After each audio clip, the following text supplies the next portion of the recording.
말씀이에요. 예. 그러니까 젊은 세대들이 정치 참여를 많이 안 하기도 하고 물론 정치에 관심을 둘 수 없는 현실적인 조건이 열악한 건 저도 인정을 합니다만 예. 그러니까 더더욱 정치에 더 관심 갖고 역설적으로 투표 정도는 해야 되는 거예요. 그러니까 직접 직업 정치나 이거 하기는 어려우니까 투표라도 들어가서 차악이라도 고르고 뽑는 그 정도의 관심 정도는 정말 가져야 된다. 그러고서 욕도 하는 것이 자연스럽지. 그렇지. 아예 안 하고서 사실 뭐 불평불만 하면은 네. 공허하죠. 안 바뀌죠. 네.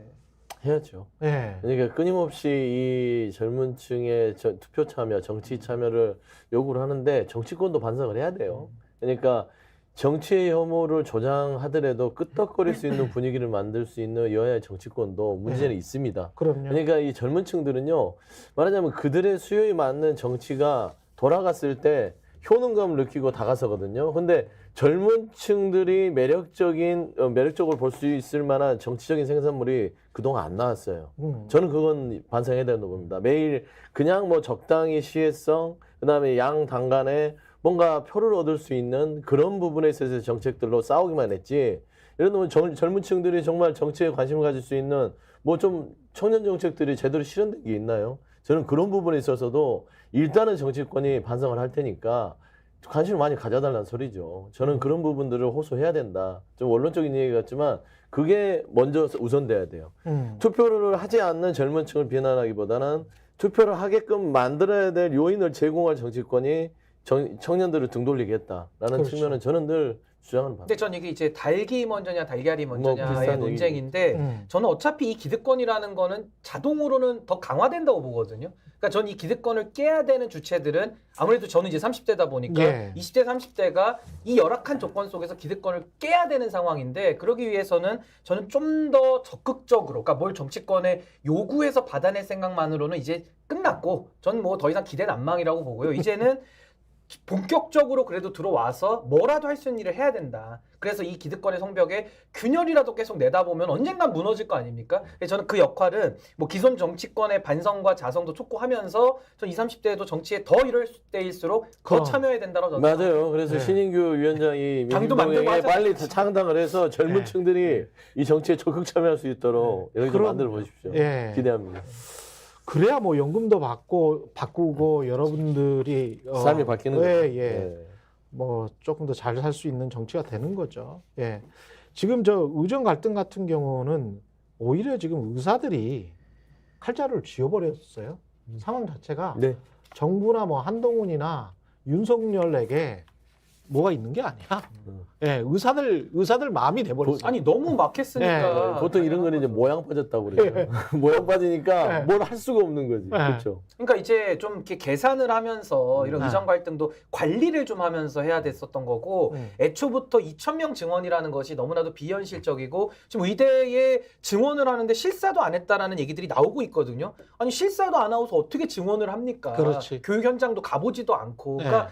얼마나 이 의대 정원 이슈가 국민들의 의사들에 대한 그 기득권에 대한 당연히 분노가 있죠. 그 감정을 활용했다라는 것이 이제 서서히 드러나고 있는 것이고 정부가 정책 집행 잘못했거든요. 그럼 잘못했다 그러고 시정하고 관련자들 문책을 해야 되지 않겠습니까? 그러고 의사들하고 대화하자 이래야 되는데 역시 우리 윤석열 대통령 절대 반성과 책임 안 집니다. 이 법률가 DNA가 사과하면 자기가 패소된다고 생각해가지고 아직도 우겨요. 그렇지. 아직도. 그러면 그렇지. 끝까지 우겨보십시오. 뜨거운 맛을 봐야지. 뭐. 아니 나중에 가서 진짜 두 손 두 발 들고 항복하는 수밖에 없어요. 제가 볼 때는. 예.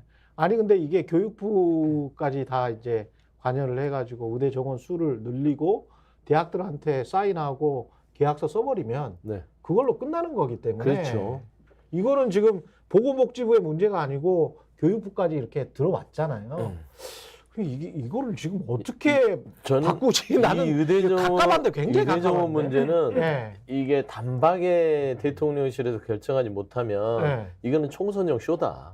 그렇죠. 왜냐하면 한동훈 비대위원장은 좀 이거 조절합시다라는 이런 입장을 보이면서 대통령실이 고민하는 그리고 의사들한테 희망 고문하고. 그렇죠. 근데 저는 봐서는 윤석열 정권의 스타일이라면 그냥 밀어붙여요. 왜냐면 그리고 이미 모양이 빠져버렸어. 갈 때까지 갔어요. 그러니까 모양이 빠져서 여기서 물러나면 아까 말한 대로 본인의 실수를 인정하게 되면서 굉장히 이거는 본인한테는 치명적인 어떤 이 과거가 되는 거거든요. 근데 보세요, 지금 의사 정원 전체가 지금 3,000명이에요. 네. 근데 거기다 플러스 2,000명을 증원하게 되면 5,000명이 되는 겁니다. 그러면 68% 지금 68% 증원하면 봐봐요. 지금 3,000명으로 돈은 실습도 못. 아니 그 시스템이 3,000명도 무시스템이네, 무시스템. 굉장히 이게 빡빡하게 돌아가는데 2,000명을 넣으면 어떻게 교육을 시키고 어떻게 실습을 하고 아니, 이게 이 지금- 사람들을 말하자면 다 한다고 쳐. 네. 양질의 교육이 되겠어요? 사람의 어떤 건강과 생명을 다루는 이 직군에서 2,000명을 그냥 뭐 어떤 실습 없이 그래 통과해서 현장에 내보내요. 아, 누구 잡으려고 그래요? 병원 가기 무서워요. 아 그러니까 이제 네. 그때는 무섭죠. 없는 이유만 못하는. 저는 좀 솔직히 이런 말은 그러지만 살인 면허를 줄 수도 있는 거거든. 저는 이거는 신중하게 한 10% 내지를 10년 계획으로 해서 뭐 300명씩 연간 해서 결국에는 10년 뒤에는 전체적으로 2배를 증원한다. 예. 유치원을 만든다. 이러면 의사들도 좀 받아들이고 그다음에 이제 국민들도 좀 그런 부분에 있어서 협의하는 모습을 보면은 좀 안심할 거 아니에요. 예. 너 없어요. 2,000명 가 이거잖아. 그 의사들 사실 교육을 받는 것 중에서 가장 중요한 게 해부학인데 맞습니다. 해부학을 할 때 사실은 시신도 굉장히 부족하고 지금 현재 상황이 기증을 받아야 되고. 예, 기증을 받아야 되고 그 과정에서 이제 돌아가신 망자에 대한 뭐 A도 갖춰야 되고 그렇죠.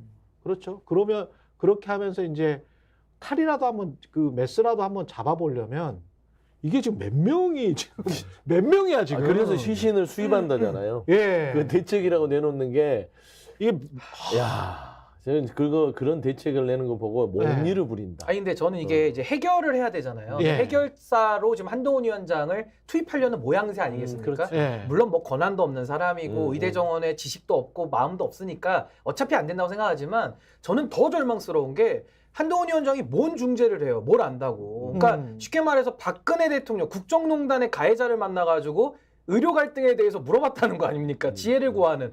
아니 박근혜 대통령한테 만나서 의대 정원 문제를 상의하는 사람이 무슨 실력을 가지고 이거를 조정을 합니까? 정말 어처구니가 없는 일이고 저는요 이게 출구가 없어서 없는 게 아니라 윤석열 대통령이 출구를 다 막고 있어요 본인이. 그렇지. 본인 자체가 출구예요. 본인이 안 계시면 출구가 생길 것 같아요. 제가 볼 때는. 예. 그러긴 한데 그걸 치울 수는 그러니까 없잖아요.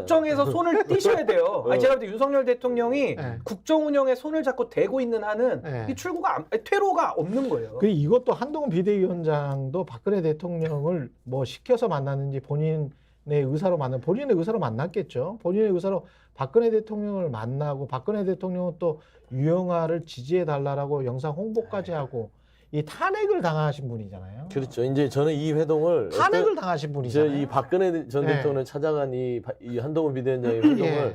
지푸라기 회동이라고 제가 네이밍을 했습니다. 지푸라기라도 잡아야 된다. 지금 현재 한동훈 비대위원장은 지금 답이 안 보여요. 예. 윤석열 대통령이 아주 그냥 온 그 그릇 가게를 해집고 다니까 다 깨지고 어떻게 수습이 안 되는 거니까 지푸라기로 잡아야 될 상황이라서 오죽하면 말씀한 대로 박근혜 전 대통령을 만나서 의대정원을 물어보고 있겠어요. 스픽스는 말하는 언론입니다. 대세는 유튜브, 그중에서 스픽스.